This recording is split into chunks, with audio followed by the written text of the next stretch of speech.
দেশপ্রেমের সাথে ধর্মের প্রতি প্রেম এবং ইসলামের প্রতি প্রেম এবং আল্লাহর প্রতি আনুগত্য তারা মিশে গিয়েছিল।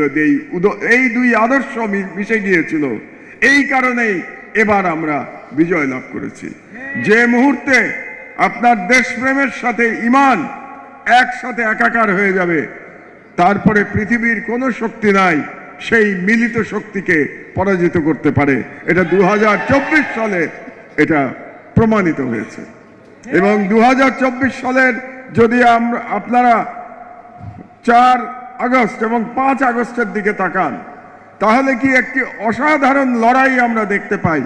লড়াইটা এরকম যে ঢাকার রাজধানীর দিকে যদি আমরা তাকাই, ঢাকায় চানখারপুলে এবং সায়েন্স ল্যাব এলাকায় ঢাকা বিশ্ববিদ্যালয়, ঢাকা কলেজ এবং সিটি কলেজের ছেলেরা লড়াই করেছে হাসিনার খুনি পুলিশ বাহিনীর বিরুদ্ধে।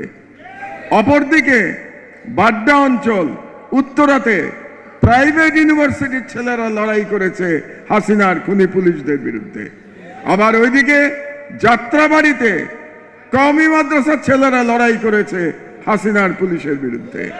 তাহলে বেসরকারি বিশ্ববিদ্যালয়ের ছাত্রছাত্রীরা, ঢাকা বিশ্ববিদ্যালয়ের ছাত্রছাত্রীরা এবং আলিয়া মাদ্রাসা এবং কওমি ছাত্রছাত্রীরা সকলে মিলে রাস্তায় নেমে এসেছিল নিজের জীবন বিপন্ন করে মানুষের অধিকার ফিরিয়ে আনার জন্যে, বাংলাদেশের স্বাধীনতা পুনরুদ্ধার করবার জন্যে তারা জীবন দিয়েছে।